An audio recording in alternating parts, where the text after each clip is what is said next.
3 days before the world changed, a junior engineer at the Chernobyl nuclear power plant noticed something that should not have been there.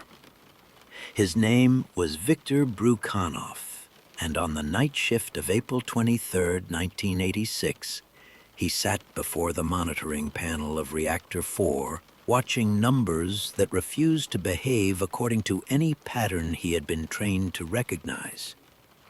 The neutron flux readings climbed and fell in irregular pulses, like a heartbeat struggling to find its rhythm. He checked the equipment twice. The instruments were functioning correctly. The anomaly was real. Victor wrote down the readings in his logbook with careful precision, noting the time and the exact values. According to standard protocol, such fluctuations should have triggered an immediate investigation. The reactor's neutron activity was the pulse of the fission process itself, the fundamental signature of controlled nuclear reaction. When that signature became erratic, it meant something inside the core was changing in ways that demanded explanation. But when Victor reported the readings to his shift supervisor, the response was not what he expected. The supervisor glanced at the numbers, nodded slowly, and told Victor to file the report in the usual manner. No alarm was raised. No investigation was ordered. The logbook was placed in a drawer, and the shift continued as if nothing unusual had occurred. Years later, survivors from that final week would describe a strange atmospheric tension that seemed to settle over the plant in those days before the disaster. Workers spoke of an unease they could not name, a feeling that something fundamental had shifted in the rhythm of the facility.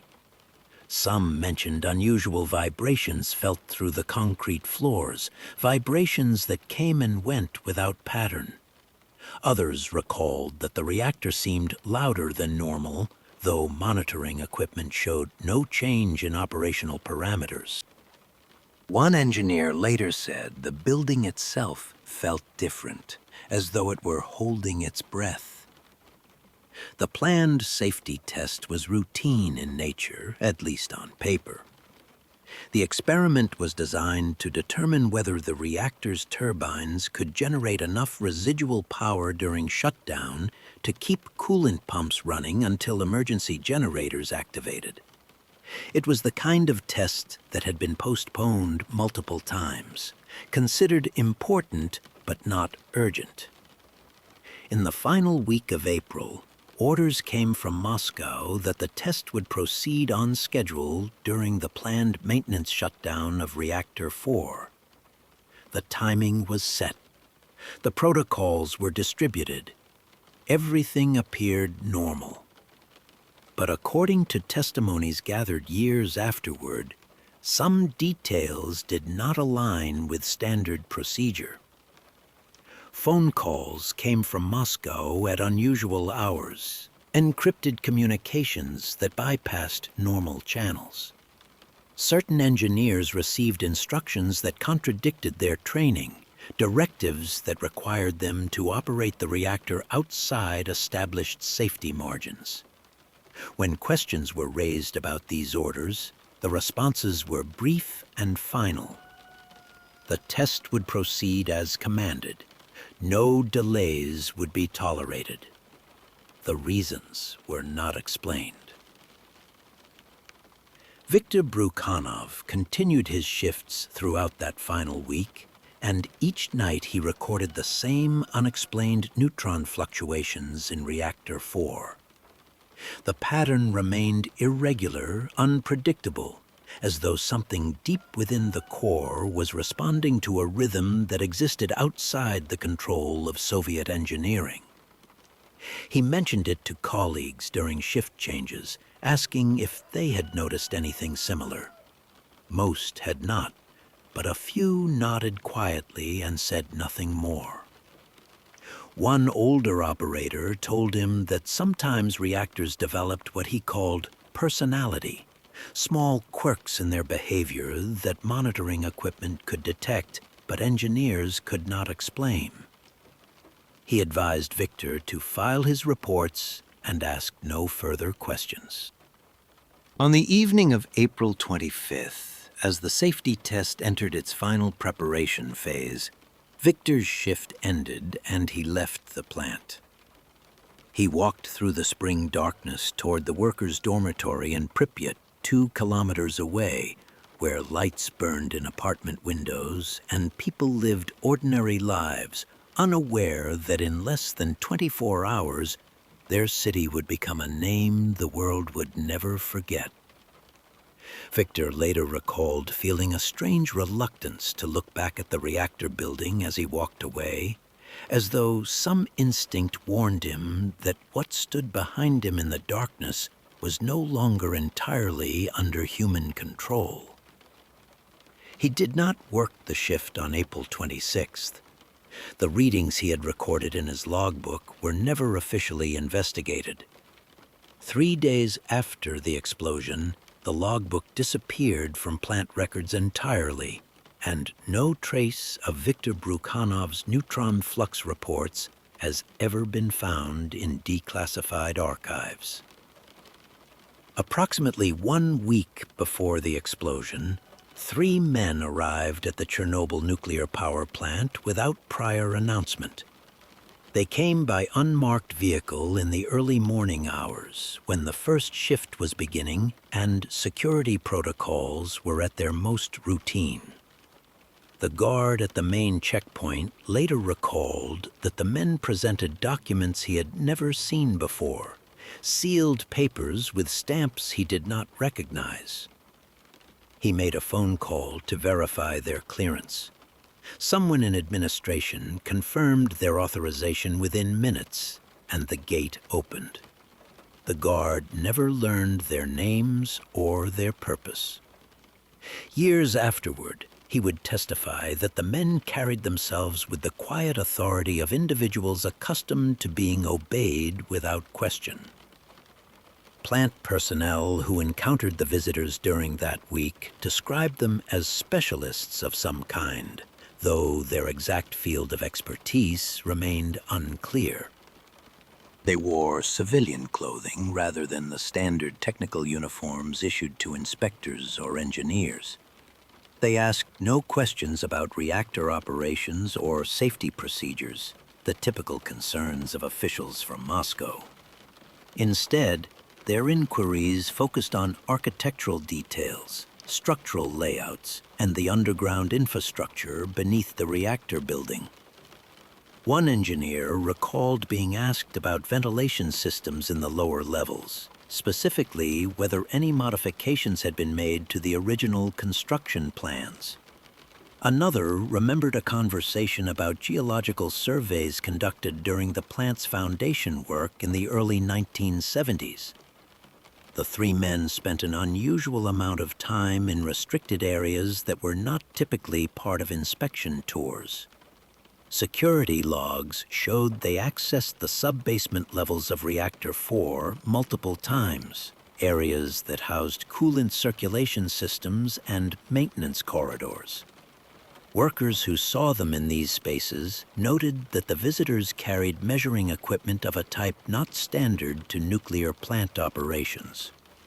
One technician later described seeing one of the men taking soil samples from exposed earth in a lower maintenance tunnel, which struck him as odd since geological testing would have been completed more than a decade earlier during construction.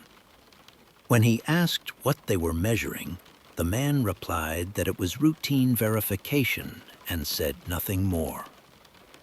What made their presence particularly strange was their behavior toward plant personnel. Normal inspectors engaged with engineers, asked technical questions, reviewed operational logs and safety documentation. These 3 men avoided such interactions. They moved through the facility as though following a predetermined route, speaking mainly to each other in voices too low to overhear. Several workers mentioned that the visitors seemed more interested in the building itself than in the reactor it contained, as though they were searching for something specific within the physical structure. One maintenance supervisor recalled encountering them near a sealed storage room in the deepest level beneath Reactor 4, a room he had been told during his initial training was designated for emergency equipment but had never seen opened. On their final day at the plant, the three men requested access to archived construction documents from the 1970s, specifically blueprints and geological reports from the site preparation phase. The plant administrator who retrieved these files later testified that the visitors spent several hours reviewing documents that hadn't been examined in years, documents that detailed the foundation work, underground utility corridors, and bedrock composition beneath the reactor complex. They made no copies and took no notes that anyone observed. When they departed late that afternoon, they left behind no written report, no summary of their findings, no explanation for their visit. The administrator assumed their assessment would be filed through official channels in Moscow. After the disaster, when investigators began reconstructing the events leading up to the explosion, several plant employees mentioned the three visitors from Moscow during their interviews. They provided descriptions, approximate dates, and details about the areas the men had accessed. But when officials searched for records of the visit, nothing could be found. No inspection request had been logged. No travel authorization existed in ministry files. The documents the visitors reviewed had been destroyed in the explosion or lost in the evacuation. The security guard who processed their entry couldn't produce copies of their credentials because, he explained, the papers they showed him had been taken back before he could file them properly. It was as though the three men had never been there at all. Yet multiple independent testimonies confirmed their presence. Workers from different shifts, personnel who didn't know each other well, described the same three men conducting the same unusual inspection during the same week in April 1986.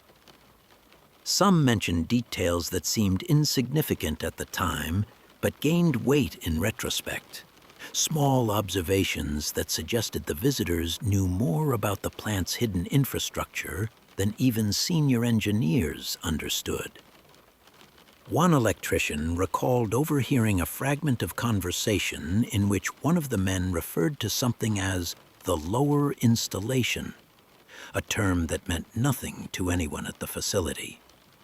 Another worker mentioned that the visitors carried Geiger counters, but seemed to be using them in areas where radiation levels were negligible, as though measuring for something other than the expected sources. In the decades following Chernobyl, several attempts were made to identify the three specialists through official inquiries and declassified records. No evidence of their existence has emerged. No ministry ever claimed responsibility for sending them. No inspection report bearing their observations has been located in any archive.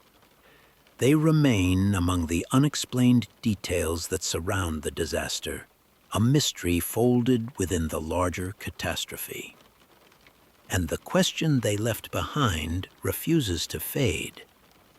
What were they looking for beneath Reactor 4, and did they find it before the explosion made further investigation impossible? The decision to proceed with the turbine safety test on the night of April 26th was later presented as a matter of operational error, a choice made by plant personnel who deviated from established protocols. Official investigations concluded that the operators working that shift reduced reactor power too quickly. disabled critical safety systems, and violated multiple procedures in their eagerness to complete the experiment. The narrative was clear and final. Human mistakes caused the disaster. But testimonies from engineers who survived that night tell a different story, one in which the choices were not theirs to make. In the 48 hours before the test began, communication records show an unusual volume of encrypted telephone traffic between the Chernobyl Plant Administration Building and various offices in Moscow. These were not routine operational calls. The encryption protocols used were reserved for sensitive communications, the kind that bypassed normal channels and left minimal documentation. Plant administrators later confirmed that conversations occurred, but the content of those calls was never disclosed in official reports.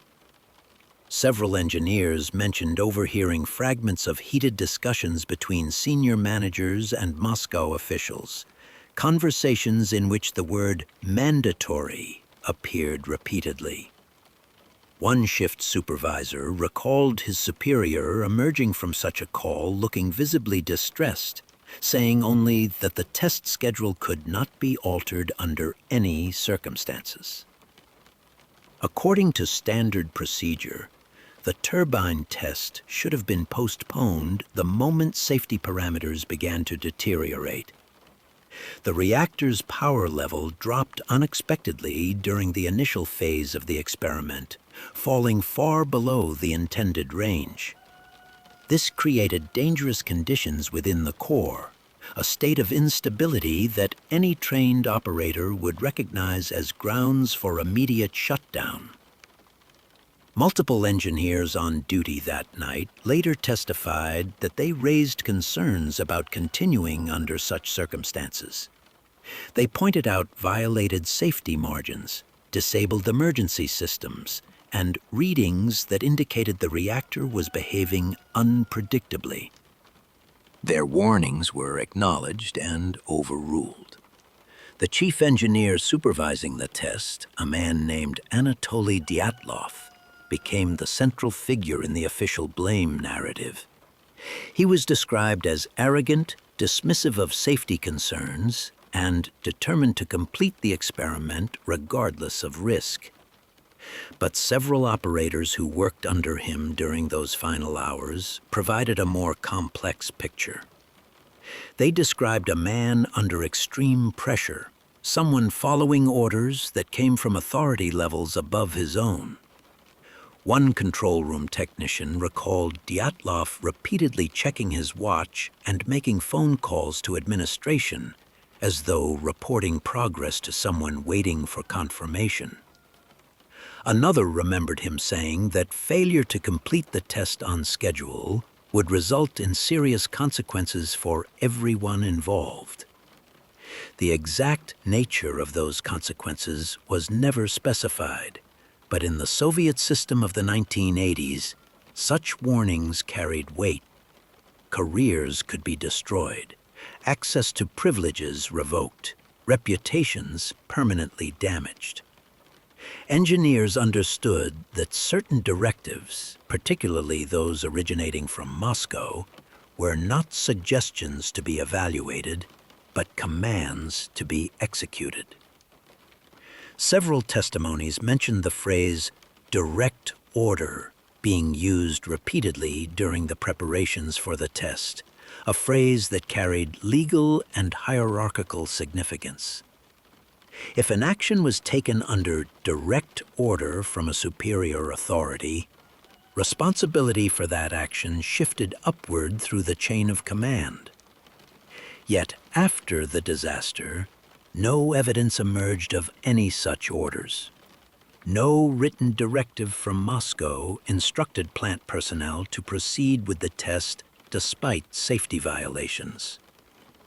No ministry official acknowledged issuing commands that overrode standard protocols.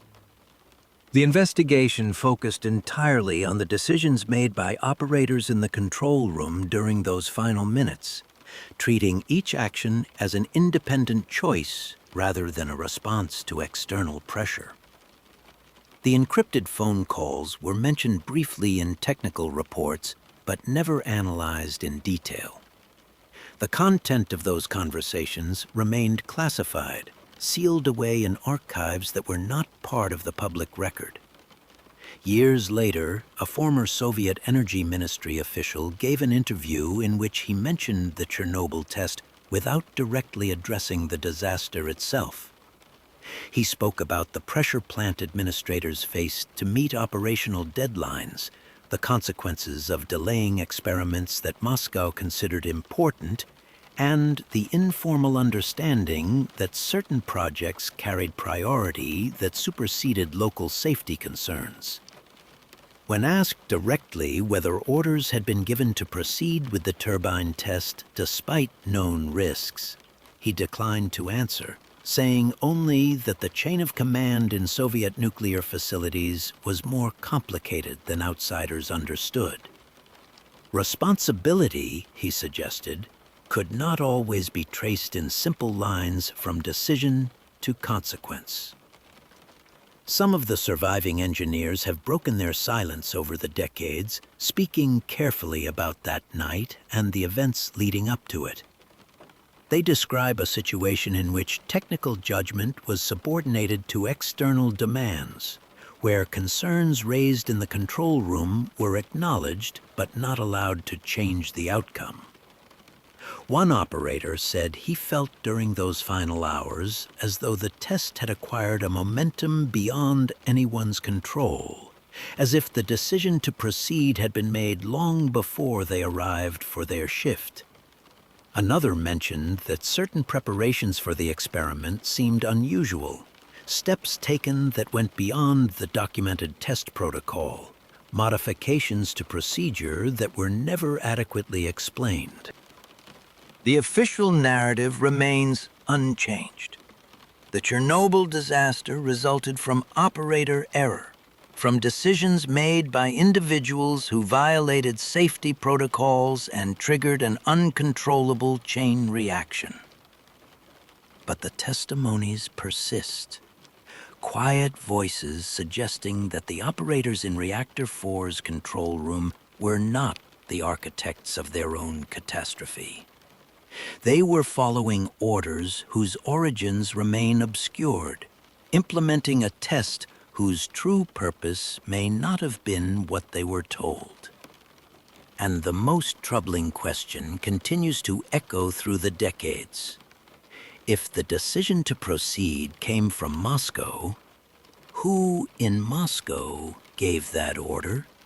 And what did they expect the test to accomplish that was worth such terrible risk? The Chernobyl nuclear power plant was constructed between 1970 and 1977, a massive engineering project that required thousands of workers and excavation of enormous volumes of earth. Like all Soviet nuclear facilities, the reactors were built on deep foundations designed to support tremendous weight and contain potential radiation leaks through multiple barrier systems.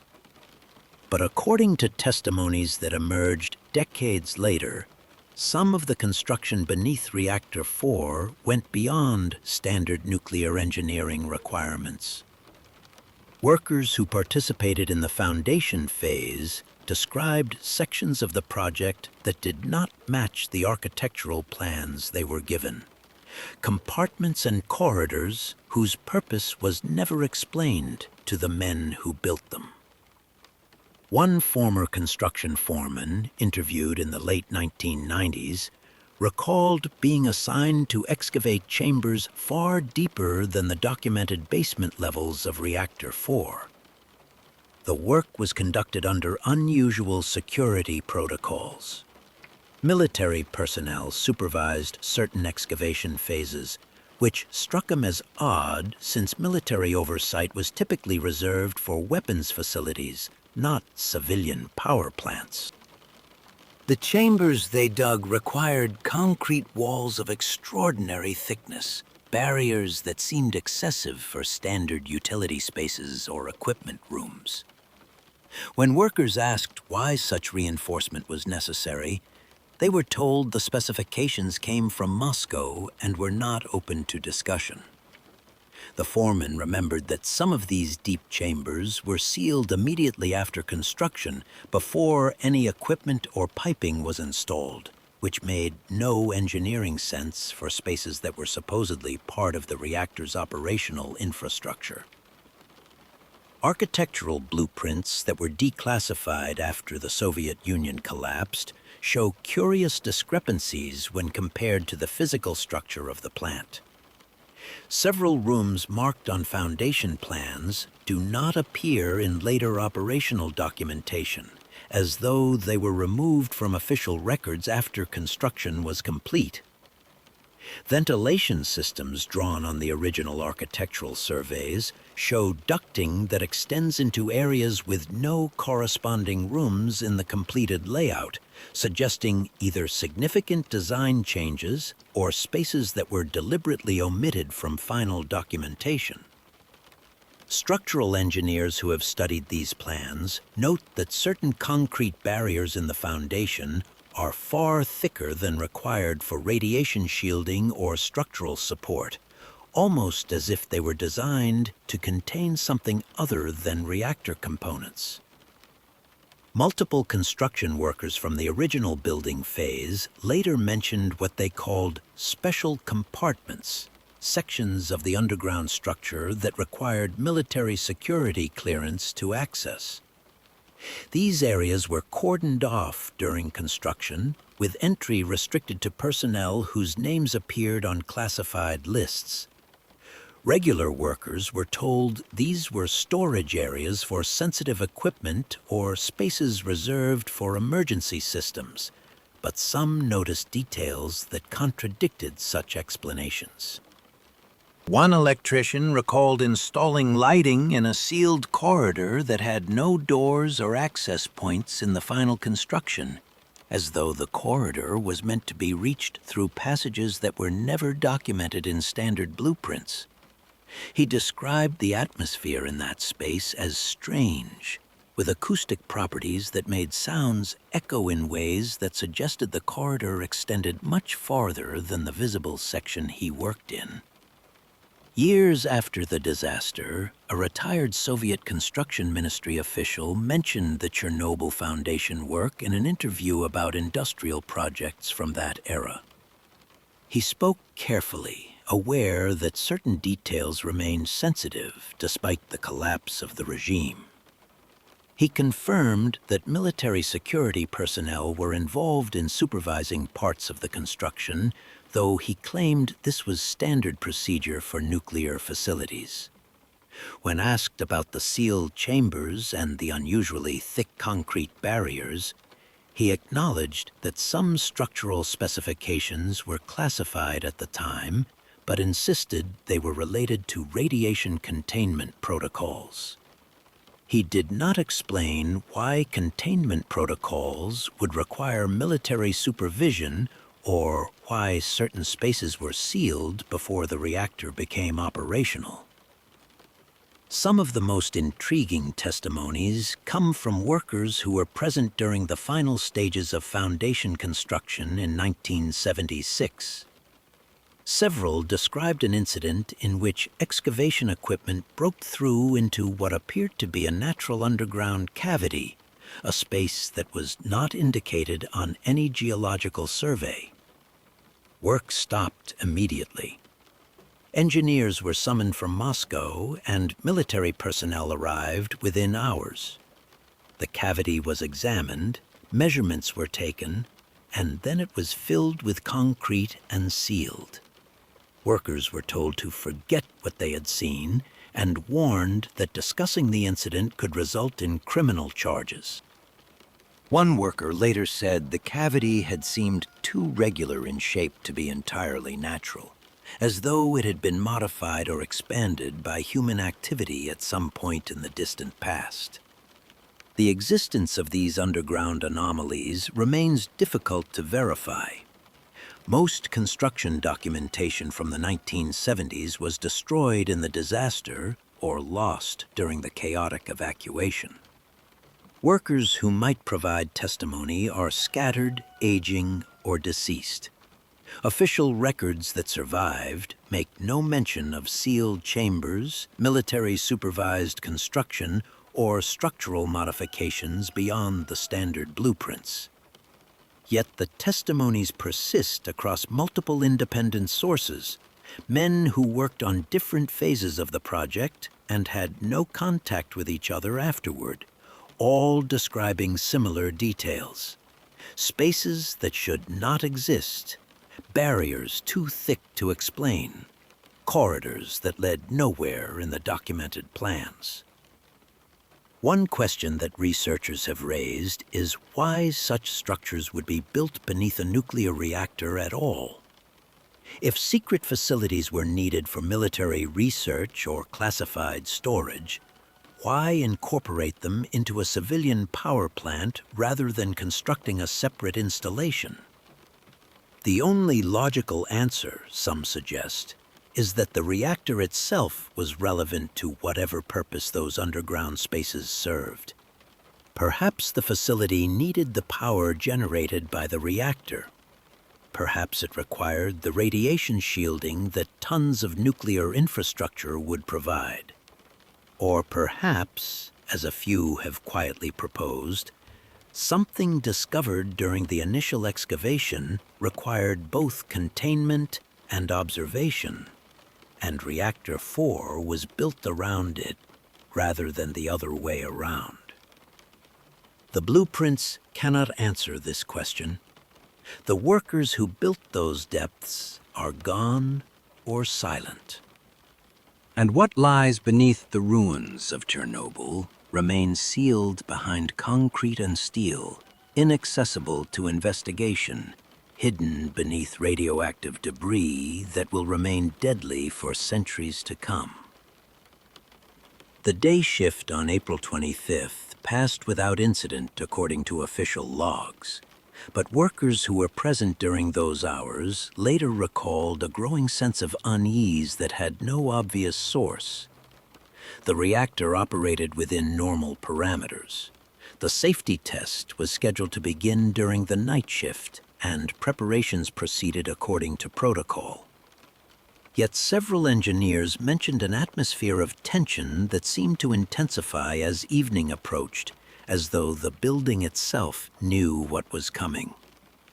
One shift supervisor later said that people were quieter than usual, conversations more subdued, as if speaking too loudly might disturb something that needed to remain undisturbed. Equipment failures began occurring in the late afternoon, small malfunctions that seemed unconnected at first, but formed a pattern when viewed together. A cooling pump in the auxiliary system stopped responding to commands and had to be manually reset. Monitoring instruments in the control room displayed brief fluctuations before returning to normal readings, fluctuations that technicians could not explain or reproduce. Communication systems experienced static interference that came and went without apparent cause, making phone calls difficult at times. None of these problems were serious enough to halt preparations for the test, but their timing struck some workers as oddly coordinated, as though multiple systems were experiencing stress from a common source that remained unidentified. As the evening shift prepared to hand over control to the night crew, several workers reported feeling vibrations through the floor and walls of the reactor building. These were not the normal vibrations associated with turbine operation or coolant circulation. They were irregular, pulsing sensations that seemed to originate from deep within the structure, from levels far below the reactor hall. One technician described it as similar to the feeling of standing near heavy machinery, except there was no machinery operating in the areas where the vibrations were strongest. When maintenance crews investigated, they found no mechanical source, no loose equipment, no explanation for what people were feeling. The vibrations continued intermittently throughout the evening. Approximately 3 hours before the test was scheduled to begin, certain personnel were evacuated from Reactor 4 under circumstances that were never adequately explained. These were not operators or engineers directly involved in the experiment, but support staff, administrative workers, and maintenance crews whose presence was not essential for the turbine test itself. They were told the evacuation was a precautionary measure, standard procedure for minimizing personnel during potentially hazardous operations. But some noted that similar tests in the past had not required such evacuations, and the speed with which people were moved out suggested urgency rather than routine caution. One administrator later recalled being escorted from the building by security personnel who would not answer questions about why the evacuation was necessary. Among the documents recovered years after the disaster was a diary belonging to Leonid Toptunov, one of the control room operators on duty during the final shift. Toptunov did not survive the explosion, but his diary was found in his apartment in Pripyat during later investigations. In an entry dated April 25th, written during his break hours before reporting for the night shift, he described an experience that troubled him deeply. He had returned to the reactor building that afternoon to retrieve technical manuals he would need during the test. The control room was empty at the time, and he wrote about an oppressive silence that seemed unnatural in a space normally filled with the hum of equipment and the quiet activity of monitoring systems. He stood alone in that silence, and he felt, he wrote, as though something was watching from below. Toptunov's diary entry didn't elaborate on this feeling. He didn't claim to have seen anything unusual or heard sounds that should not have been there. But he wrote about an instinctive dread, a sensation that the building contained a presence he couldn't identify. He mentioned considering whether to report this feeling to his supervisor, but decided against it, knowing how such a statement would sound, knowing it could be dismissed as pre-shift anxiety or imagination. He ended the entry by writing that he hoped the test would proceed smoothly and be finished quickly so he could leave the building and return to normal operations. Those were among the last words he wrote. Other shift logs from that evening contain small notations that gain significance only in retrospect. A security guard noted unusual sounds in the lower maintenance corridors, sounds he described as resembling metal stress or structural settling, though the building wasn't new enough to still be settling into its foundation. An electrician mentioned that lighting in certain sections of the sub-basement flickered intermittently, despite finding no faults in the wiring systems when he investigated. A ventilation technician reported that airflow patterns in the underground levels seemed disrupted, as though pressure differentials had changed in ways that didn't match the ventilation system's configuration. Each observation was minor, easily dismissed, but together they painted a picture of a facility experiencing stresses that monitoring equipment could not measure. As midnight approached and the night shift settled into their stations, the reactor building fell into the focused quiet of routine operations. Engineers checked instruments, reviewed test protocols, and prepared to execute the experiment that had been postponed so many times. Outside, the city of Pripyat slept beneath a clear spring sky. Inside Reactor 4, in the depths beneath the control room, something that had been building for days, or perhaps much longer, reached a critical threshold. The readings that Victor Brukanov had recorded, The questions the three visitors from Moscow had asked, the orders from Moscow that could not be refused, the sealed chambers in the foundation, the vibrations and equipment failures and evacuations, all of it converged toward a moment that would change everything. But the operators working that shift did not know this. They knew only their instruments, their protocols, and the test they had been commanded to complete. And in the final hour before 1:23 in the morning, the reactor waited in silence, while beneath it, in spaces that did not appear on any official blueprint, something waited as well. The official record states that at 1:23 and 48 seconds on the morning of April 26, 1986, Reactor 4 of the Chernobyl nuclear power plant experienced a catastrophic power surge during the turbine safety test. The surge caused a steam explosion that destroyed the reactor core, breached the containment structure, and released massive quantities of radioactive material into the atmosphere. The explosion was singular, sudden, and resulted from operator error combined with design flaws in the reactor's emergency shutdown system. This version appears in investigation reports, technical analyses, and historical accounts.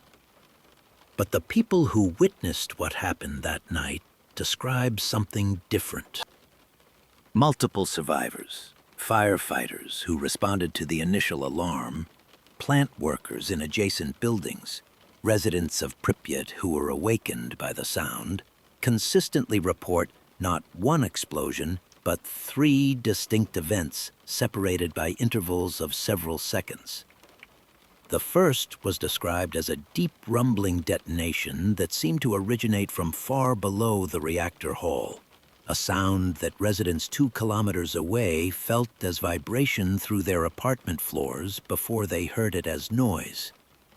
One firefighter later said it reminded him of blasting work in mines, the kind of explosion that comes from deep underground rather than surface level. This first blast was followed by a brief silence, a moment of stillness that several witnesses mentioned specifically, as though the building itself paused between breaths.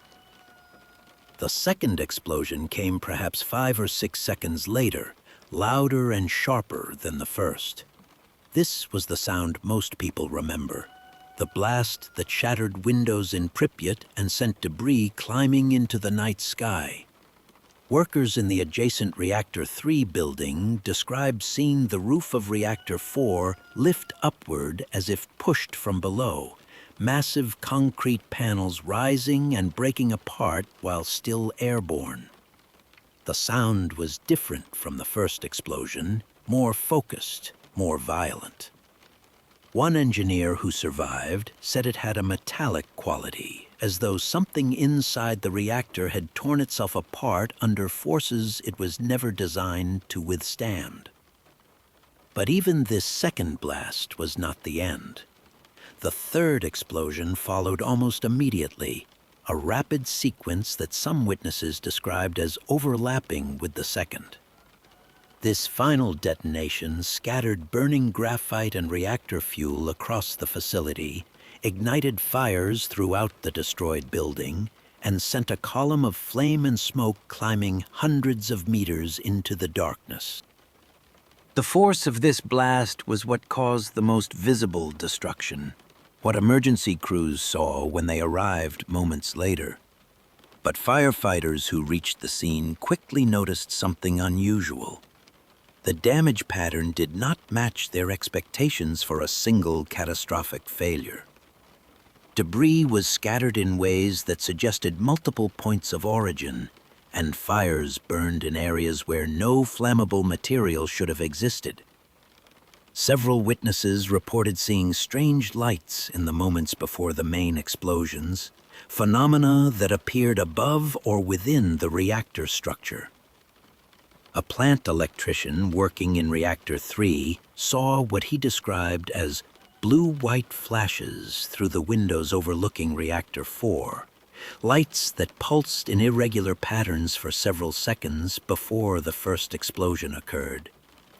He initially thought they were electrical arcing from damaged equipment, but the intensity and color were unlike anything he had seen in years of working around high-voltage systems. A resident of Pripyat, awakened by the sound of the first blast, looked toward the power plant and saw lights rising from the reactor building, vertical beams or columns of luminescence that climbed into the sky before the second explosion scattered them. She later questioned whether her memory was reliable, whether trauma had distorted what she actually witnessed, but she never changed her description of those rising lights. The sounds reported by survivors contain details that do not fit the expected acoustics of mechanical failure. One operator who escaped from the reactor building minutes after the explosion later tried to describe what he heard in the moments of destruction. He spoke haltingly, struggling for words, and finally said the sound was not mechanical, but alive. When pressed to explain, he could not elaborate except to say that beyond the roar of exploding steam and fracturing concrete, there was something else, a resonance or vibration that felt biological rather than industrial. Other witnesses mentioned similar impressions without using the same language, a wrongness to the sound, frequencies that seemed out of place in what should have been purely a technological catastrophe. The immediate aftermath was chaos without precedent. Firefighters arrived to find the reactor building split open, its roof gone, flames pouring from the exposed core where temperatures exceeded 2,000 degrees. Radiation levels were already catastrophic, though the responders did not yet understand the danger they faced. Control room operators who survived the initial blast attempted to assess what had happened, but their instruments provided contradictory information. Some systems indicated the reactor was intact, others showed complete destruction. Emergency protocols assumed single-point failures that could be isolated and contained. No protocol addressed the scenario they faced, a reactor that had destroyed itself in ways that violated every assumption about how such failures should occur. Within an hour of the explosion, as fires raged and radiation spread invisibly across the surrounding landscape, a recognition began forming among those who witnessed the destruction. This was not an ordinary accident. The pattern of damage, the sequence of events, the way the reactor had come apart, it suggested something beyond the simple mechanical failure described in safety analyses. One senior engineer, surveying the wreckage from a safe distance as dawn approached, was heard to say that it looked as though Reactor 4 had not simply failed, but had been torn open from within, as if the explosion had been trying to escape rather than trying to happen. His words were noted in an unofficial account, but never appeared in formal investigations. And as firefighters fought desperately to contain the spreading flames, as radiation levels climbed to measurements that monitoring equipment could not fully register, the question that would haunt subsequent decades was already forming in the minds of those present. What actually happened beneath Reactor 4 at 1:23 in the morning? And was the explosion truly an accident or something else entirely? Within 3 hours of the explosion, military convoys began arriving at the Chernobyl site in numbers that seemed disproportionate to what emergency responders expected for a reactor accident. Firefighters and plant personnel working to contain the immediate crisis noticed the arrival of forces that went beyond radiation specialists and disaster management teams. Armored personnel carriers took up positions around the perimeter of the destroyed reactor building. Chemical warfare units in sealed protective gear deployed into areas where civilian emergency crews had not yet been cleared to operate. Most striking to witnesses was the speed of the response, the sense that these military assets had been positioned nearby and were simply waiting for orders to move in. The official explanation for the military presence was straightforward. The Soviet armed forces possessed specialized equipment and trained personnel for dealing with radiological emergencies, and their rapid deployment was necessary to prevent further catastrophe. Chemical warfare troops were experts in operating within contaminated environments. Armored vehicles provided protection for personnel entering high radiation zones. The military's involvement was presented as a logical extension of their disaster response capabilities. But several aspects of their activities during those first critical hours did not align with standard containment procedures, and witnesses noted behaviors that suggested objectives beyond simply managing the immediate crisis. Multiple firefighters and plant workers reported seeing military personnel conducting what appeared to be search operations in areas away from the destroyed reactor core. These were not radiation surveys or damage assessments of the kind emergency crews were performing. Soldiers moved through sections of the plant's lower levels that had not been directly damaged by the explosion, areas where there was no immediate threat requiring military intervention. They carried equipment that looked like detection devices of some kind, though not the standard Geiger counters used for measuring radiation. One electrician who was helping restore emergency lighting watched a military team systematically examine a storage area in the sub-basement of Reactor 4, opening sealed containers and checking their contents before moving methodically to the next section. When he asked what they were looking for, he was ordered to leave the area immediately. In the hours following dawn on April 26th, military engineers began sealing certain sections of the damaged facility before civilian emergency personnel could access them. This seemed unusual because containment priorities would typically focus on the reactor core itself, the source of ongoing radiation release. Yet soldiers cordoned off areas that appeared structurally intact, installing barriers and posting guards to prevent entry. A radiation specialist who arrived with the early response teams later recalled being denied access to sections he needed to survey for contamination assessment. When he protested that radiation readings were required from those areas, he was told the zones were under military jurisdiction and would be surveyed by specialized personnel. He never received the survey results he requested. Throughout that first day, witnesses described seeing military units removing objects from the facility under heavy security escort. These were not the obvious items one would expect to see evacuated from a damaged nuclear plant, not reactor components or radioactive debris that required special handling. Workers who saw these removal operations mentioned sealed containers being loaded onto trucks, crates that were guarded by armed personnel during transport. One fireman recalled watching soldiers extract something from a lower-level access corridor, an object wrapped in protective materials and carried by a team wearing equipment far more sophisticated than the basic protective gear issued to emergency responders. The convoy carrying these materials left the site quickly, escorted by military vehicles, heading not toward waste disposal facilities, but toward the airport at Kiev. The pattern of military activity suggested two parallel operations occurring simultaneously.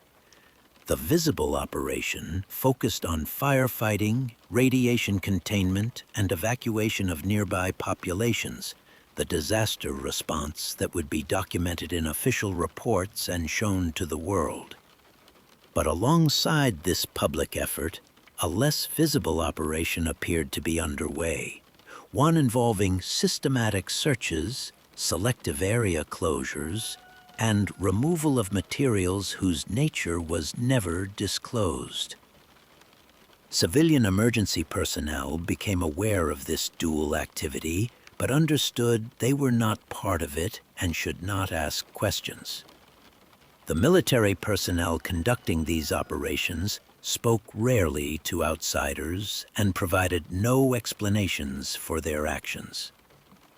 Several days after the explosion, when the most immediate crisis had stabilized and cleanup operations were being organized, military engineers began excavation work in areas that seemed unrelated to reactor containment.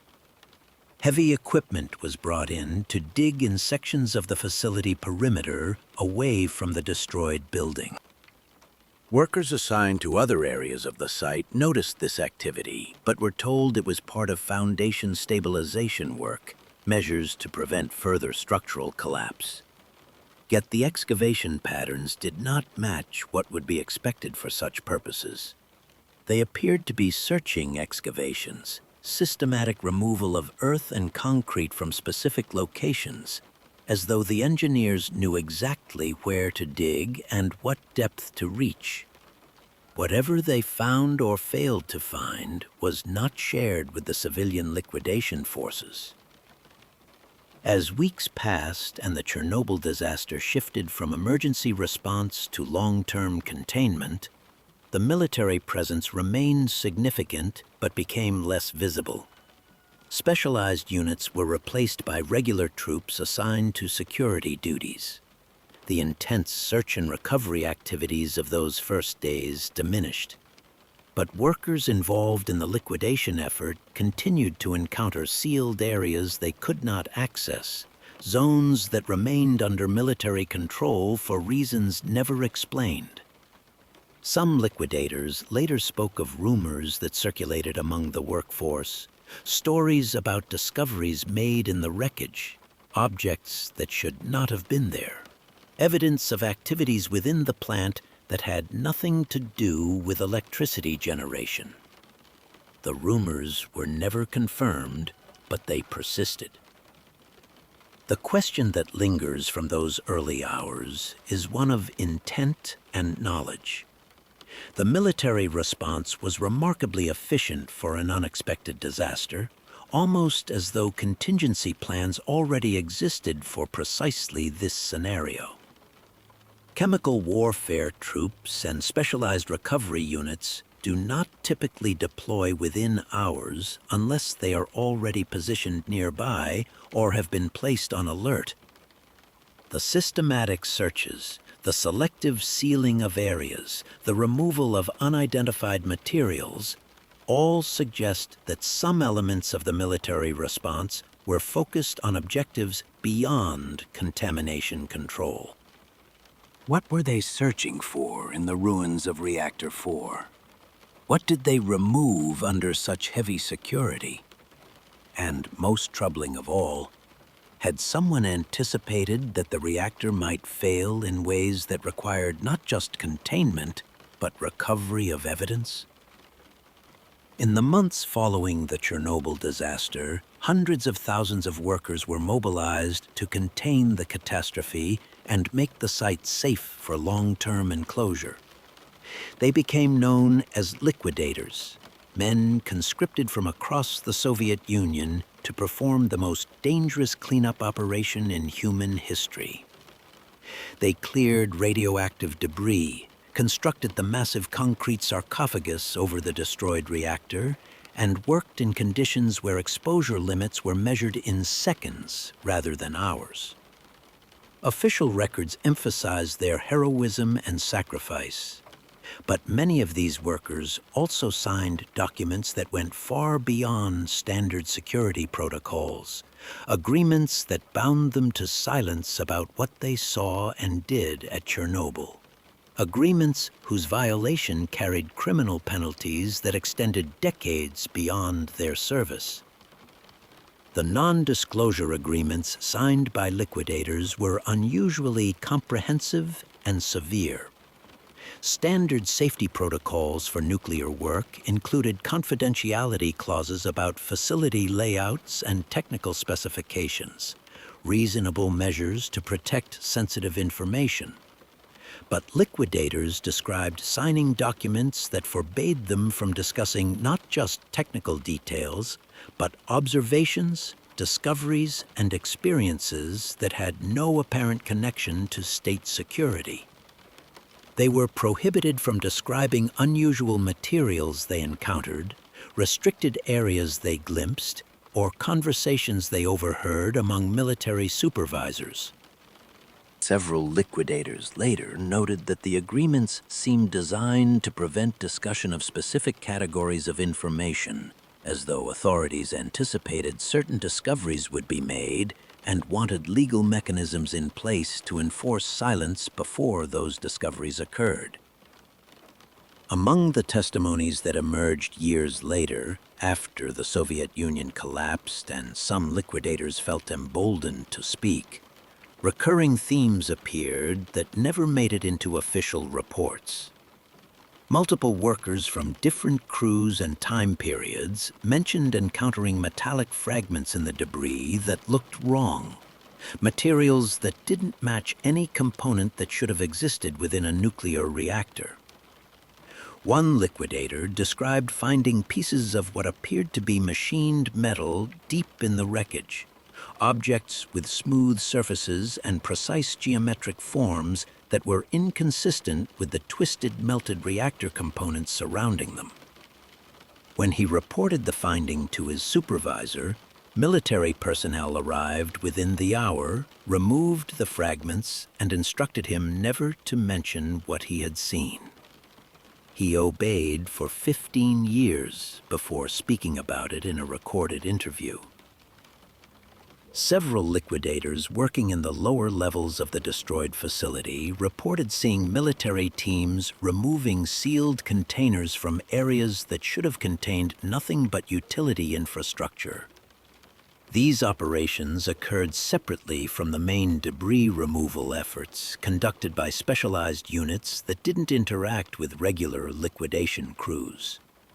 The containers were handled with extreme care, transported under armed guard, and taken directly to waiting vehicles rather than processed through the normal material handling protocols established for radioactive waste.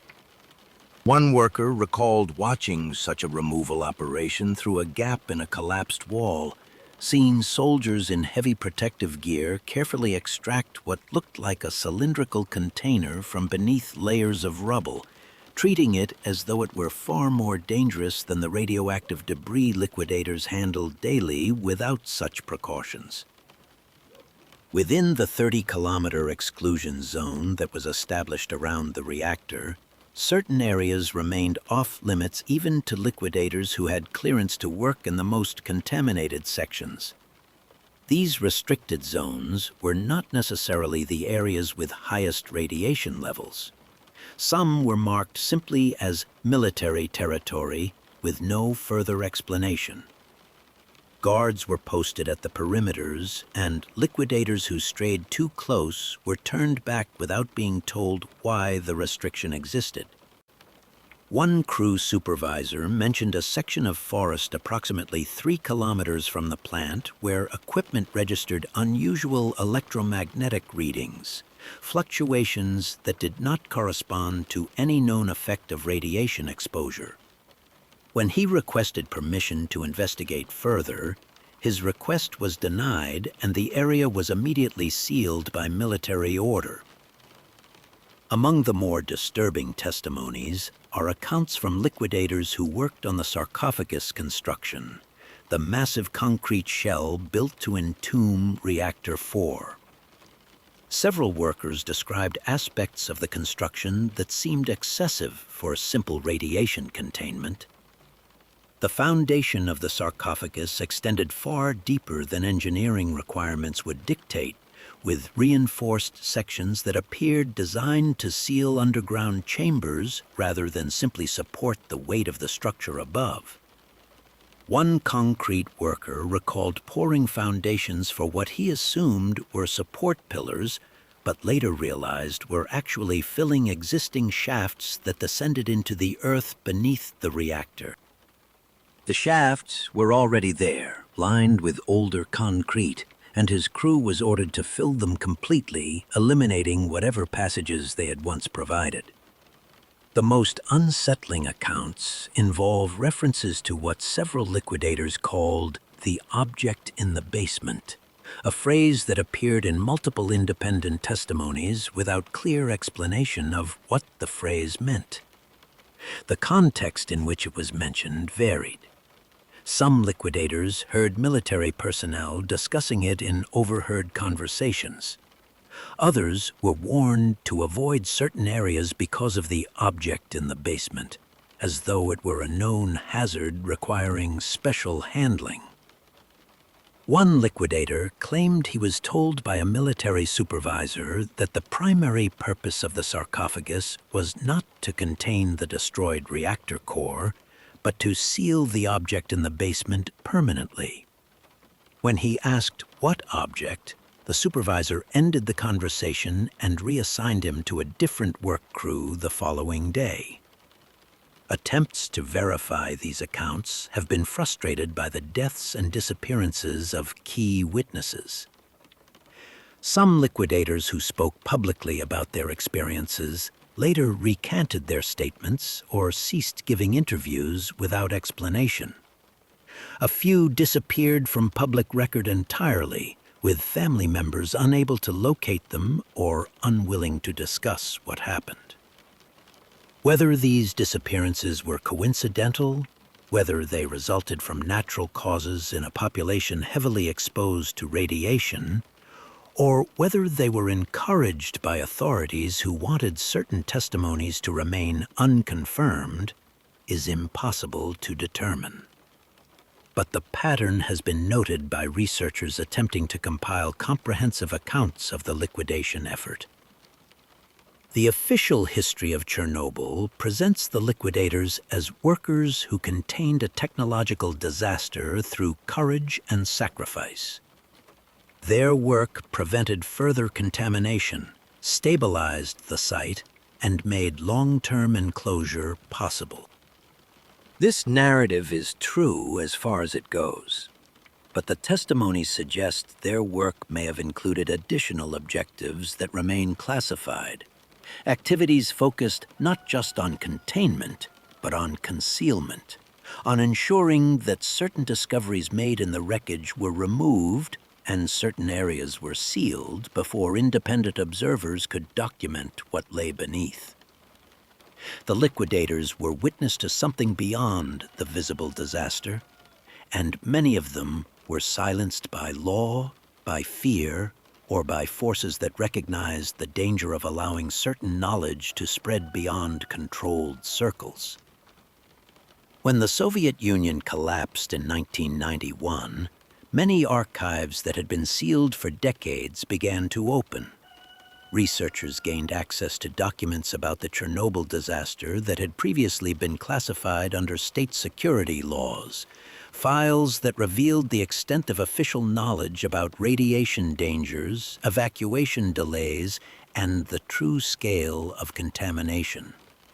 Thousands of pages were released throughout the 1990s, providing unprecedented insight into how the Soviet government managed the catastrophe and what information was deliberately withheld from the public.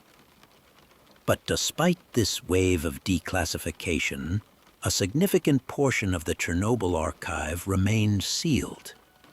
Estimates suggest that 15 to 20% of documents related to the disaster have never been released, and no timeline exists for when they might become available to researchers or the public. The existence of these sealed files is not disputed.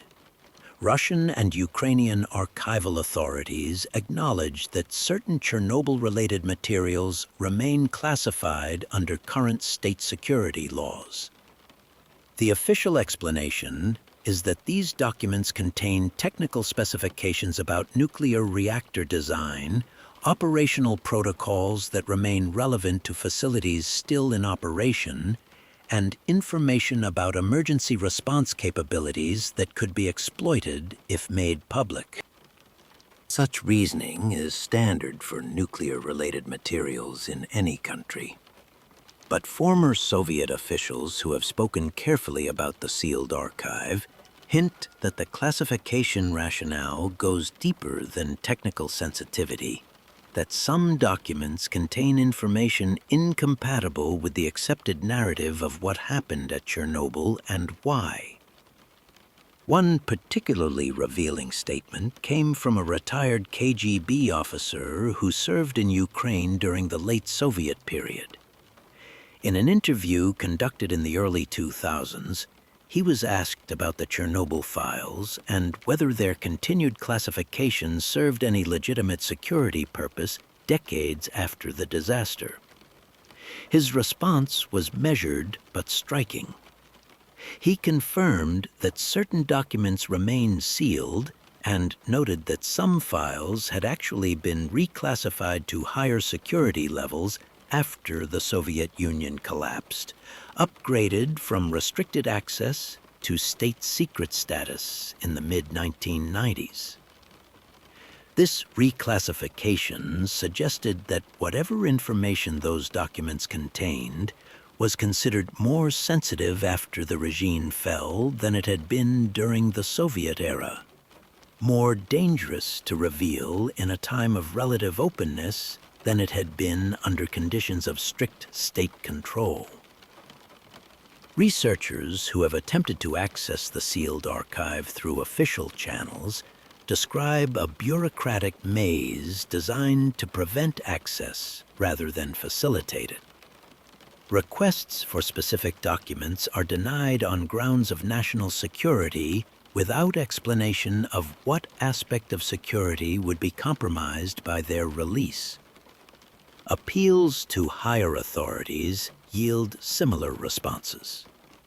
Some researchers have been told that the documents they seek were destroyed, only to later discover references to those same documents in other declassified materials, proving the files still exist somewhere within the archive system.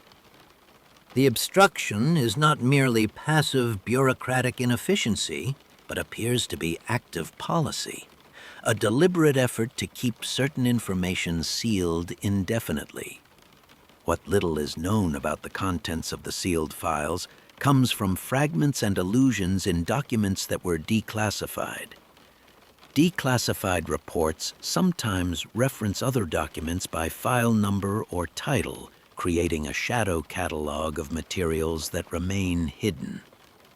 These references reveal the existence of geological surveys conducted at the Chernobyl site years before the disaster, technical assessments of anomalous readings detected during reactor operation, and correspondence between plant administrators and Moscow officials about matters unrelated to normal power generation. One declassified memo from April 1986 refers to a classified briefing document titled Assessment of Pre-Explosion Subsurface Activity, a file that has never been released and whose contents can only be inferred from the reference itself. Former Energy Ministry officials who worked in the Soviet nuclear program have occasionally spoken about the sealed archive in vague terms. One retired administrator mentioned in an interview that certain measurements taken at Chernobyl before the explosion showed patterns that contradicted established understanding of reactor physics. When asked to elaborate, he declined, but suggested that the data implied forces acting on the reactor core that were not accounted for in any operational model. Another official, speaking on condition of anonymity, said that some of the sealed files contained testimony from plant personnel that was suppressed because it could not be reconciled with the technical explanation for the disaster that Soviet authorities needed to present to the international community. The inconsistencies were not minor details, but fundamental contradictions that would have required a complete revision of the official account. The question of why these documents remain sealed after so many years admits several possible answers. Perhaps they contain information about Soviet military activities or intelligence operations that remain sensitive despite the passage of time. Perhaps they reveal the extent to which authorities knew the reactor was operating under dangerous conditions and chose not to intervene. Perhaps they document negligence or malfeasance at such high levels of government that even successor states prefer to keep the evidence buried. But there is another possibility that some researchers have quietly proposed, that the sealed files contain evidence of phenomena at Chernobyl that authorities still do not understand. Discoveries that would force fundamental revisions not just to the history of the disaster, but to assumptions about what was actually happening at the site before the explosion occurred. Access to the sealed archive would not necessarily answer all questions about Chernobyl, but it would provide data that independent researchers could analyze, information that could either confirm or refute the testimonies and theories that have accumulated over decades. The continued classification suggests that someone in authority believes releasing this information would cause more problems than it would solve, that whatever those documents contain is worth protecting even at the cost of historical clarity. And the reclassification of certain files after the Soviet Union collapsed implies something more troubling, that the truth about Chernobyl may be considered more dangerous in a world of open information than it was under conditions of totalitarian control. That what lies in those sealed folders might undermine not just one government's narrative, but fundamental assumptions about what humanity encountered beneath Reactor 4 on that April night in 1986. Among the many unexplained elements surrounding the Chernobyl disaster, few have proven as persistent and troubling as the reports of unusual aerial phenomena observed over the reactor site in the days before and after the explosion. These accounts come from multiple independent sources: pilots, plant workers, residents of Pripyat, military personnel, and liquidators, people who had no contact with each other and no reason to coordinate false testimonies. Yet their descriptions share striking similarities. Bright objects in the sky above the reactor, moving in ways that defied conventional aircraft behavior, appearing and disappearing without sound or evident propulsion systems. Official explanations have consistently dismissed these reports as radiation-induced hallucinations, misidentified helicopters, or the confused observations of traumatized witnesses. But the testimonies are too numerous, too detailed, and too consistent across different time periods to be easily explained away. The first documented sighting occurred approximately 5 days before the explosion. A helicopter pilot conducting a routine supply flight to the Chernobyl plant noticed what he initially assumed was another aircraft hovering near Reactor 4 at an unusually low altitude. As he approached, he realized the object was not a helicopter. It appeared as a bright sphere of light roughly 3 to 4 meters in diameter, suspended motionless above the reactor building. The pilot radioed the control tower to ask if any other aircraft were operating in the area. The tower confirmed no other flights were scheduled. When he looked again, the object had vanished. He filed a brief report of the incident, but thought little of it until after the disaster, when he recalled the sighting and wondered whether it had been connected to the neutron anomalies being detected inside the reactor during those same days. Residents of Pripyat reported seeing unusual lights on multiple occasions in the week leading up to April 26th. These were not the normal lighting of the power plant, which was visible from the city at night. Several people described seeing bright objects moving slowly across the sky above the reactor complex. Objects that glowed with a white or bluish luminescence, unlike aviation lights or any conventional source. One woman recalled standing on her apartment balcony 3 nights before the disaster and watching what appeared to be multiple lights hovering in formation above the plant, remaining stationary for several minutes before ascending vertically and disappearing into the darkness. She mentioned it to her husband at the time, wondering if military exercises were being conducted. But the lights moved with none of the noise or behavior characteristic of helicopters or aircraft. In the immediate aftermath of the explosion, when emergency helicopters began flying over the destroyed reactor to assess damage and drop water and materials onto the burning core, several pilots reported encounters with aerial phenomena that they could not explain. One helicopter crew described seeing a bright object rise from the exposed reactor core, ascending rapidly alongside their aircraft as they made their approach.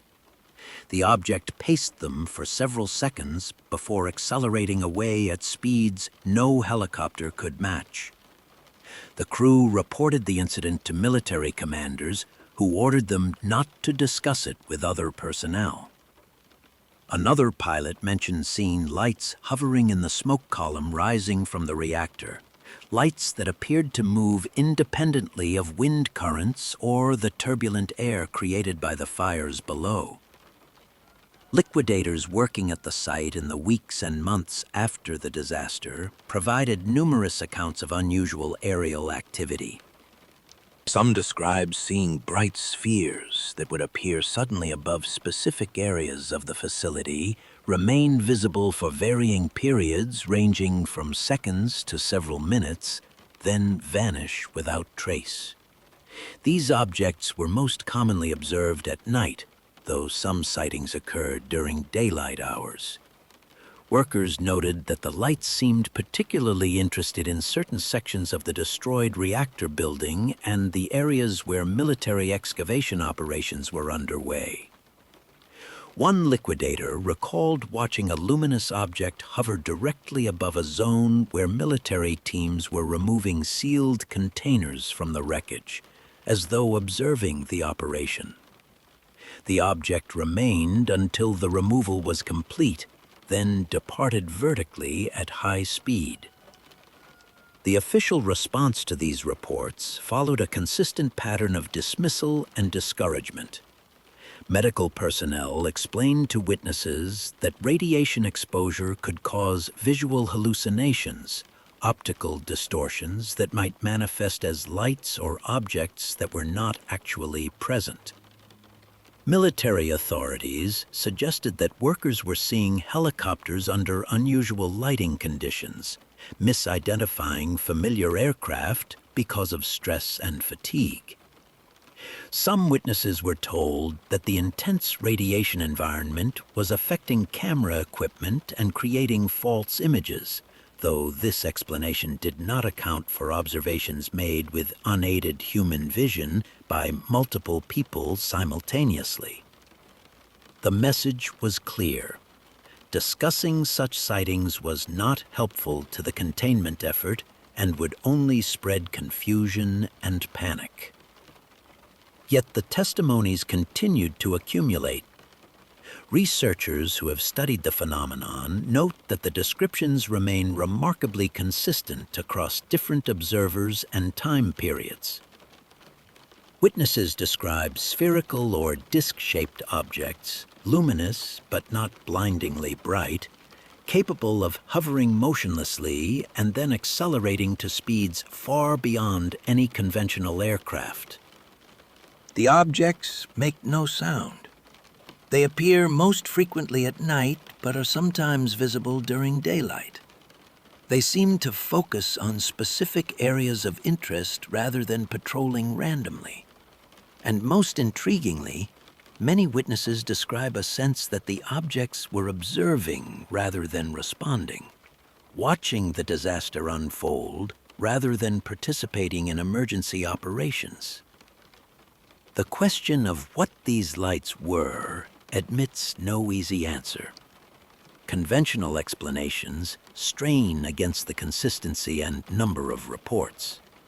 Ball lightning has been proposed, but ball lightning typically lasts seconds and behaves erratically, while these objects were observed for extended periods and moved with apparent purpose. Helicopters can explain some sightings, but not the extreme speeds, silent operation, or hovering at altitudes and in conditions where helicopters could not safely operate. Radiation-induced hallucinations might account for individual reports, but cannot explain multiple witnesses observing the same phenomena simultaneously from different locations.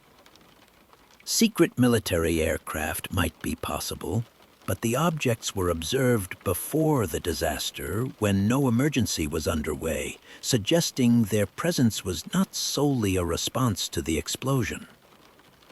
Some witnesses have gone further, suggesting that the lights appeared to be monitoring the reactor, that their increased frequency in the days before the disaster indicated awareness of the impending failure. A few have proposed that the objects were present because something at Chernobyl was of interest beyond the human crisis unfolding there, that whatever happened beneath Reactor 4 on April 26th had drawn attention from observers whose nature and origin remain unknown. These suggestions venture into speculation that most researchers avoid, yet they reflect the deep unease that the phenomenon creates. The lights above Pripyat remain unexplained decades later, one more mystery layered over a disaster that holds many secrets. One more question that official narratives cannot adequately address. The massive concrete structure built to entomb the destroyed Reactor 4 became known as the Sarcophagus, a name borrowed from ancient burial practices that seemed grimly appropriate for sealing something that must never be disturbed.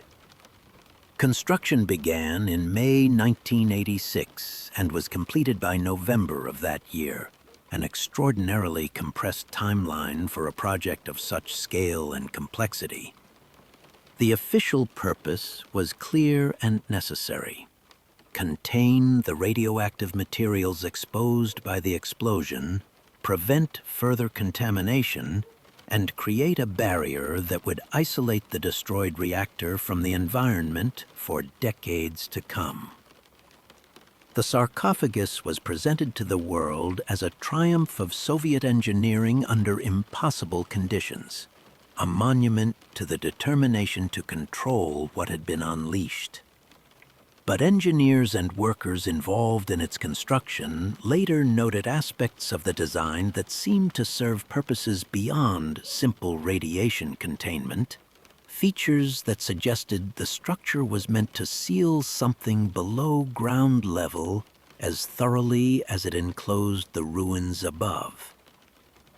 The foundation of the sarcophagus descends far deeper into the earth than engineering calculations for supporting the visible structure would require. Standard practice for such construction would involve foundations proportional to the weight and stress loads of the building above, extending to stable bedrock, but no further than necessary. The sarcophagus foundations go significantly deeper, with reinforced concrete barriers extending into substrata that bear no structural load from the enclosure itself. Construction workers who poured these deep foundations mentioned that the excavation and reinforcement specifications seemed designed for a much larger or heavier structure than what was being built, as though the underground components were the primary focus and the visible enclosure was secondary. Some sections of the foundation include multiple redundant sealing layers, barriers within barriers, creating compartmentalization that exceeds any standard radiation containment protocol. The ventilation system incorporated into the sarcophagus design contains anomalies that structural engineers have noted in technical reviews conducted years after construction. Standard containment structures for damaged reactors require carefully controlled airflow to prevent the spread of radioactive particles, with filtration systems that allow some exchange with external atmosphere while capturing contaminants. The Chernobyl sarcophagus includes such systems, but it also incorporates sealed ventilation corridors that do not connect to external air handling at all. These internal systems appear designed to manage airflow within isolated chambers beneath the main structure, chambers that have no documented purpose in the official construction plans. The sealed nature of these ventilation loops suggests they were meant to maintain atmospheric conditions in underground spaces independent of the destroyed reactor above, as though something below required its own separate environmental control. Monitoring equipment installed throughout the sarcophagus during construction includes sensors positioned in ways that puzzle specialists familiar with radiation containment protocols.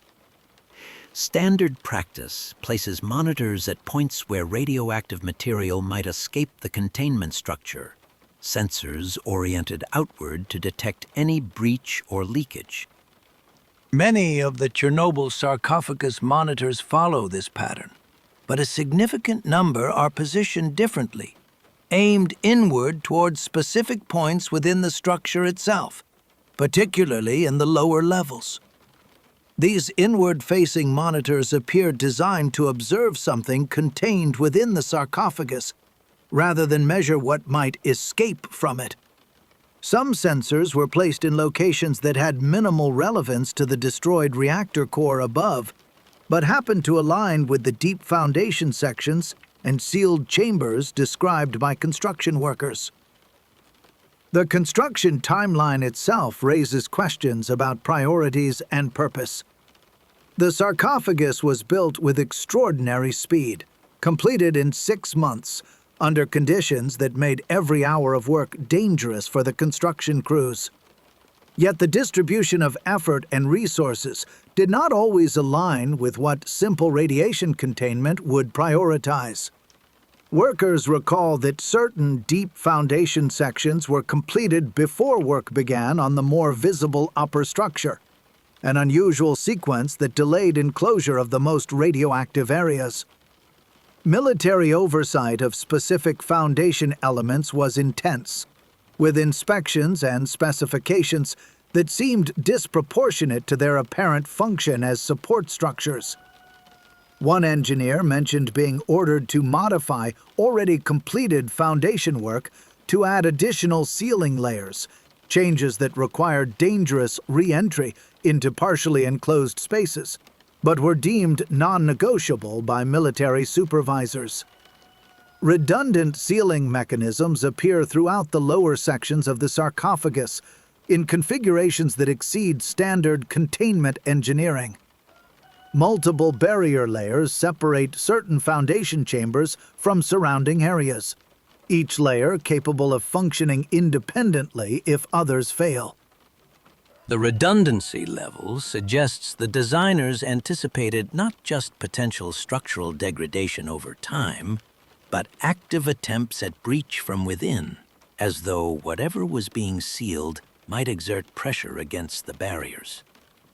Some sealing systems incorporate unusual materials, compounds that workers were told were experimental radiation barriers, but whose properties seemed more suited to preventing mechanical stress or chemical corrosion than blocking radioactive particles. The theory that emerged from these observations is disturbing in its implications, that the sarcophagus was designed with dual purposes, one public and acknowledged, the other hidden and never officially discussed. The visible purpose was real and necessary: contain the destroyed reactor, prevent further radiation release, create a stable structure that would isolate the disaster site. But the hidden purpose, suggested by the architectural anomalies and construction priorities, was to seal whatever lay in the foundations beneath Reactor 4, to ensure that the underground spaces and whatever they contained would be permanently entombed, cut off from access or investigation. If true, this would mean that the sarcophagus was not merely a response to the disaster above ground, but a solution to something discovered below, something that authorities decided must never be allowed to emerge or be examined by anyone lacking the highest security clearance. Workers who helped build the sarcophagus and survived the radiation exposure of that brutal construction period occasionally speak about their experiences with a mixture of pride and unease. They accomplished something unprecedented under conditions that tested the limits of human endurance. But some also mention a feeling that persisted throughout the work, a sense that they were not just building a tomb for a destroyed reactor, but sealing something that had been disturbed, putting back in place barriers that should never have been breached. One construction supervisor, interviewed years later, said the deep foundation work felt less like building and more like burial, as though they were interring something that must not be allowed to rise. And beneath the concrete and steel that now covers Chernobyl, in chambers that may or may not exist according to official records, in depths that radiation and restricted access will keep sealed for generations, the question remains: what lies beneath the sarcophagus that required such elaborate containment? And does it have anything to do with why Reactor 4 exploded in the first place? The official history of Chernobyl presents a narrative of technological failure, human error, and heroic containment. A poorly designed reactor operated by inadequately trained personnel experienced a catastrophic accident during a safety test. The disaster was contained through the sacrifice of thousands of workers who built a massive concrete tomb over the ruins. Radiation contaminated the surrounding area, forcing permanent evacuation of nearby towns. Lessons were learned, reactor designs were improved, and the world moved forward with a clearer understanding of nuclear safety. This version appears in textbooks, documentaries, and memorial sites. It is comprehensive, internally consistent, and supported by extensive technical documentation. For most purposes, it is sufficient. But it is not complete. The alternative interpretation emerges from the accumulated weight of testimonies, anomalies, and unanswered questions that 4 decades have not resolved. This version suggests that something was discovered or encountered at the Chernobyl site before April 1986, something that Soviet authorities could neither understand nor control. The neutron fluctuations Viktor Brukanov recorded were symptoms of this phenomenon. The 3 visitors from Moscow were investigating it. The orders from above to proceed with the test despite safety violations were connected to it. The underground structures built during the plant's original construction were meant to contain or study it, and the explosion itself may have been not simply an accident, but a desperate measure to prevent something from emerging, a catastrophic solution to a problem that could not be solved through conventional means. Both interpretations account for the known facts, but they lead to radically different conclusions about what happened and why.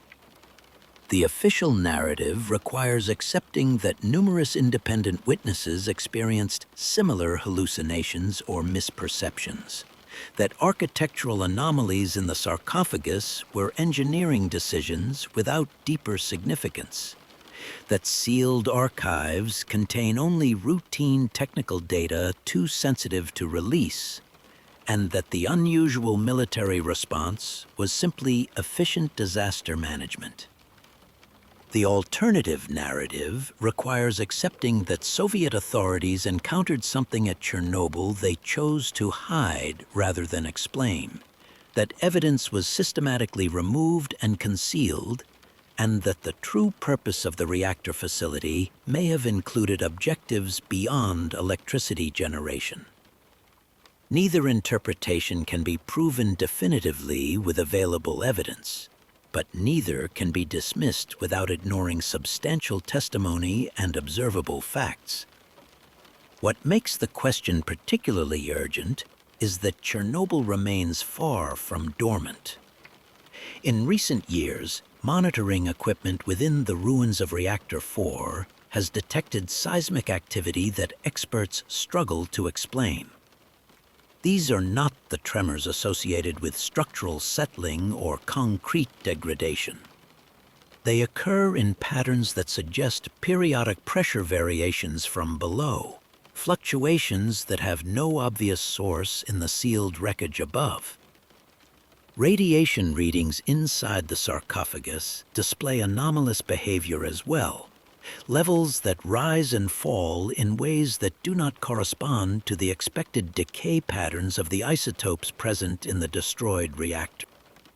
Scientists monitoring these readings note that the variations seem almost rhythmic, though they hesitate to use that term in official reports because it implies organization rather than random decay.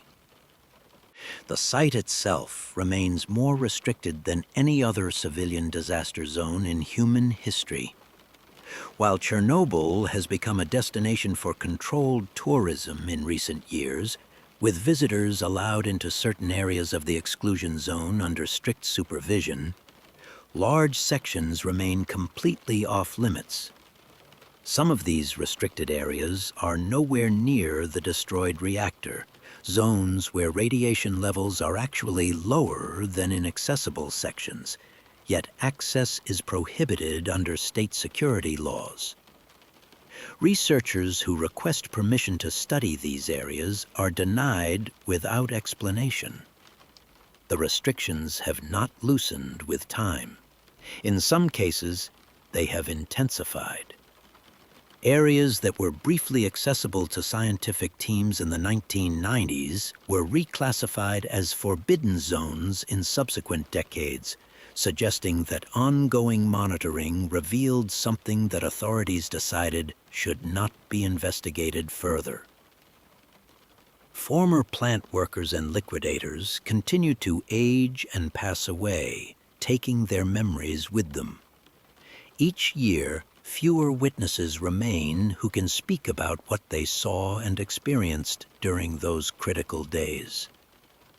Some researchers fear that within another decade, direct testimony will be lost entirely, leaving only official records and second-hand accounts.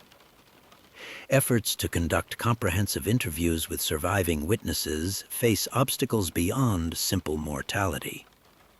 Many still feel bound by the non-disclosure agreements they signed, even though the Soviet Union that imposed those agreements no longer exists. Others have been persuaded or pressured not to discuss certain topics, suggesting that whatever interests sought to maintain silence decades ago continue to operate in successor states. The window for obtaining direct testimony is closing. And beneath it all, beneath the ruins and the sarcophagus and the restricted zones and the sealed archives, lies the question that refuses to fade. What happened at Chernobyl? Was it truly an accident caused by reactor design flaws and human error? A technological catastrophe that could be understood, analyzed, and prevented through better engineering? Or was the disaster connected to something encountered or awakened at the site, something that Soviet science confronted and could not control, something that required the most extreme measures to contain? The explosion destroyed Reactor 4 and contaminated thousands of square kilometers. But was that destruction the cause of the tragedy, or the result of attempting to stop something worse?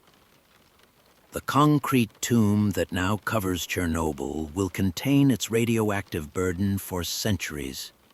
But the questions surrounding what truly happened there, the testimonies of witnesses who saw things that do not appear in official reports, the sealed documents that remain classified long after reasonable security concerns should have expired, and the continuing restrictions that prevent investigation of certain areas, these suggest that time alone will not resolve the mystery. Someone knows more than has been disclosed. Someone made decisions to seal certain truths along with the physical ruins.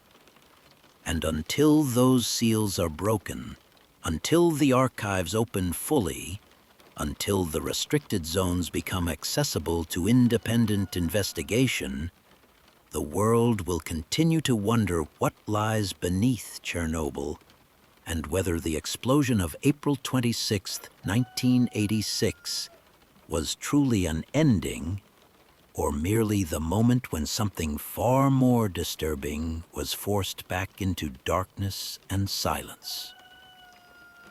If this investigation has raised questions you cannot ignore, explore the other stories in this series where similar mysteries from the Soviet era are examined with the same careful attention to testimony and evidence. Share your thoughts in the comments below. Do you believe the official narrative? Or do the accumulated anomalies suggest something was hidden? And if this story held your attention, leave a like to help others discover these forgotten questions that history has not yet answered.